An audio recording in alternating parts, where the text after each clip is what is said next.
El capítulo de Chino dentro del vasto tapiz de la Torá se presenta como una joya de intrincado diseño y profunda resonancia.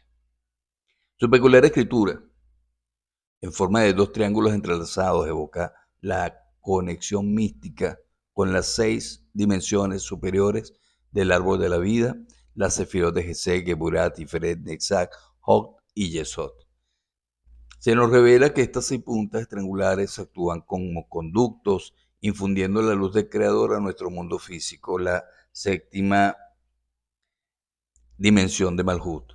Y con sus 52 versículos, Ashinu se erige como un espejo de los mundos superiores, un recordatorio constante de que nuestra realidad es un reflejo de nuestras propias acciones y percepciones. Y sin embargo, si sembramos amor, cosecharemos amor. Si albergamos odio, el odio nos rodeará. Y si nos esforzamos por realizar actos positivos, la positividad se manifestará en aquellos que nos rodean. Shalom, mis apreciados talmidines que hacemos vida estudiantil en esta comunidad. Share Ora. Soy Tony Joseph Baera y estas son mis interpretaciones de la Parashá Sino. Pero, ¿cómo podemos trasladar esta intrincada sabiduría a nuestra vida práctica? ¿Cómo podemos hacer de Asino una brújula que guíe nuestras acciones y decisiones cotidianas? El desafío reside en la introspección, en la capacidad de internalizar las enseñanzas y aplicarlas a nuestra propia vida. La apertura del capítulo con la frase "presten oídos cielos y yo hablaré" nos plantea una interrogante fundamental. ¿Por qué no se invierte el orden, primero hablar y luego escuchar?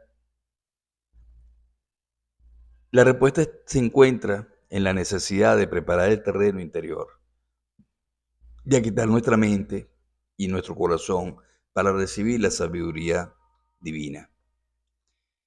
La clave para aplicar así en nuestra vida práctica reside en la práctica constante de la autorreflexión.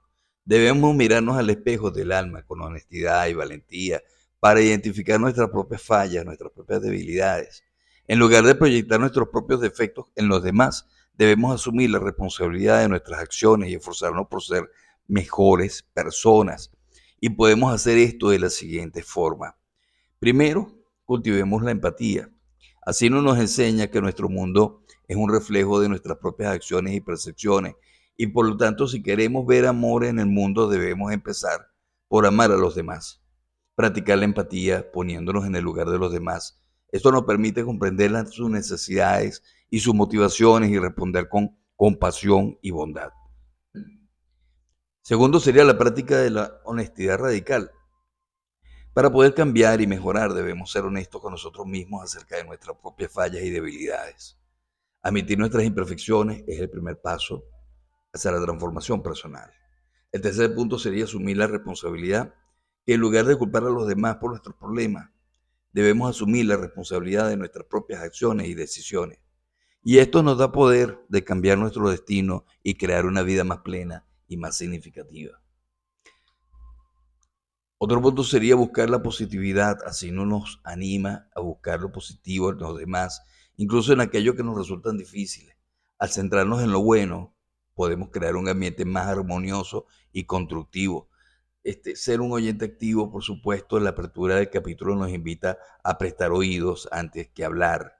Y esto significa que debemos esforzarnos por escuchar activamente a los demás, prestando atención a sus palabras y emociones, sin interrumpir ni juzgar. Entonces la historia del hombre, hay una historia del hombre que maltrata a su esposa, ¿ok? Y la incapacidad de esta persona de internalizar el mensaje ilustra la dificultad de aplicar las enseñanzas morales a nuestra propia vida. A menudo somos ciegos a nuestros propios defectos y proyectamos nuestras propias inseguridades en los demás. Y el relato subraya la importancia del aprendizaje a través del ejemplo. El estudioso que sí logra aplicar la lección a su propia vida nos muestra que la verdadera comprensión se manifiesta en la acción y en la capacidad de transformar nuestra conducta y convertirnos en mejores personas. Y eso es importante. Por eso es que debemos ser un modelo a seguir constantemente. La mejor manera de enseñar a los demás es a través de nuestro propio ejemplo, más que a través de la charla. Al vivir de acuerdo con los principios de Asuno, podemos inspirar a otros a hacer lo mismo. Debemos igualmente estar abiertos al aprendizaje. Debemos estar dispuestos a aprender de los demás, incluso de aquellos que son diferentes a nosotros. Porque la diversidad de perspectivas nos enriquece y nos ayuda a crecer como individuos. Ser paciente y persistente, el cambio personal requiere tiempo y esfuerzo. No debemos desanimarnos ni si tropezamos en el camino, sino que debemos más bien preservar a nuestro esfuerzo por ser mejores personas. Y bueno, la Sinfonía de Asino resuena con cada aspecto de nuestra vida cotidiana. Su mensaje de autorreflexión, empatía y responsabilidad nos invita a convertirnos en arquitectos de nuestro propio destino, a construir un mundo más justo, compasivo, armonioso. Y al aplicar estas enseñanzas Asino a nuestra práctica, podemos transformar nuestra propia existencia y contribuir al bienestar de la sociedad en su conjunto. Entonces la clave reside en la práctica constante de la autorreflexión, en la capacidad de internalizar las enseñanzas y aplicarlas a nuestra propia vida, convirtiéndonos en un reflejo de la luz divina que reside en nuestro interior. Al hacerlo podemos transformar nuestro mundo interior y por extensión el exterior que nos rodea. Porque la búsqueda de significado y propósito en la vida es una constante en la experiencia humana. Siempre estamos a la búsqueda y esta búsqueda nos lleva a contemplar la existencia de una fuerza superior, un creador, una fuente de sabiduría trascendente. Sin embargo, el acceso a esta sabiduría no es automático ni garantizado, porque requiere una preparación interna, una disposición a la escucha atenta y perceptiva, como bien lo expresa la tradición. El creador se revela solo a aquellos que están listos para recibir. Y el término hebreo asinu, escuchen, resuena como un llamado fundamental, un preámbulo necesario para adabra, que significaría hablaré. ¿Y qué sentido tendría la elocuencia divina si nuestros oídos permanecen sordos y nuestros corazones cerrados? La ley espiritual es clara y es contundente. La preparación del estudiante, de ustedes, mis queridos talmidines, precede y exige la aparición del maestro. Y en este ensayo es lo que quiero que exploremos. Vamos a explorarlo en esta paracha. Vamos a explorar la importancia de la receptividad como catalizador de la revelación, analizando cómo podemos integrar este principio en nuestra vida práctica para fortalecer nuestra conexión con la fuerza de la luz y protegernos de las ilusiones del Satán. Uno de los obstáculos más significativos de nuestro camino hacia la conexión espiritual es, como siempre les he dicho, el miedo a la muerte, que es una barrera impuesta por el Satán. Porque la tradición nos invita a desafiar esta percepción, a comprender que la muerte es en esencia una ilusión. Cruzar el umbral de la muerte no implica la aniquilación, sino una transición a otro plano de existencia, una revelación de la continuidad de la vida. El Satán, maestro del engaño, perpetra la ilusión de la muerte para mantenernos en un estado de temor y limitación. Entonces, al aceptar la naturaleza ilusoria de la muerte, nos liberamos de su yugo opresor y nos abrimos a la posibilidad de experimentar la realidad máxima.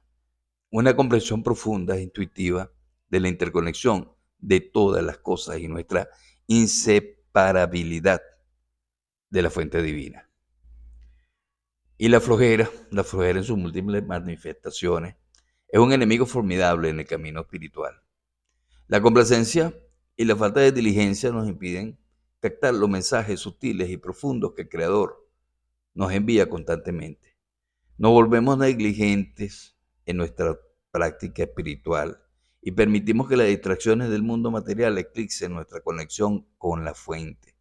Y al superar la pereza, la flojera espiritual, es esencial cultivar una disciplina interior, un compromiso firme con la sabiduría de la verdad, con la búsqueda de la verdad y la conexión con la luz. Y esto implica dedicar tiempo y energía a la meditación, a la oración, el estudio de textos sagrados y la práctica de la bondad, la compasión. Al esforzarnos por mantenernos despiertos y conscientes, nos convertimos en receptores más sensibles a la guía divina. La conexión con la fuerza de la luz de Hashem nos brinda una protección absoluta contra las artimañas de Satán. Y este escudo protector, sin embargo, no es un automático ni permanente, requiere una constante vigilancia y un esfuerzo consciente por mantener nuestra vibración elevada. El Satán, incansable en su intento de desviarnos del camino, despliega cortinas de humo, ilusiones diseñadas para sembrar la duda y el temor en nuestros corazones. Un dolor físico, una preocupación persistente, un pensamiento negativo. Estas son armas sutiles que utiliza para debilitar nuestro escudo protector y alejarnos de la luz. Cuando nos enfrentamos a estas confrontaciones con el Satán, es crucial mantener la conciencia positiva y recordar la promesa de protección divina, sellando el escudo de seguridad a través de la oración, la meditación y la conexión con la lectura de Asino. Podemos invocar la fuerza de la luz del Creador para proteger nuestras vidas, nuestros hogares y nuestro mundo. Entonces la teoría espiritual es sutil sin la práctica, porque es inútil, porque toda esta teoría sin práctica es completamente inútil. Y la sabiduría querida a través del estudio y la reflexión debe traducirse en acciones concretas en nuestra vida cotidiana. ¿Cómo podemos llevar esta porción, esta comprensión de la receptividad y la protección divina a nuestra realidad diaria? En primer lugar, podemos cultivar la práctica de la escucha activa, tanto hacia los demás como hacia nuestra propia voz interior. Prestar atención a las señales sutiles, las intuiciones y los presentimientos que nos guían en nuestro camino. Y en segundo lugar, podemos comprometernos a mantener una actitud positiva y optimista, incluso en medio de las dificultades. Y recordar que cada desafío es una oportunidad para crecer y fortalecer nuestra conexión con la luz. Y en tercer lugar, podemos dedicar tiempo a la práctica de la meditación, a la oración, buscando guía, consuelo del Creador en momentos de necesidad. Y finalmente, podemos esforzarnos por vivir una vida de bondad, compasión, irradiando luz, pero luz divina a todos aquellos que nos rodean. Mis queridos talmidines y amigos todos de esta comunidad chagreora, la receptividad es la clave para desbloquear la sabiduría divina y experimentar la plenitud de la vida. Al estar dispuesto a escuchar, aprender, recibir, nos abrimos a la guía del Creador y nos protegemos de las ilusiones de Satán.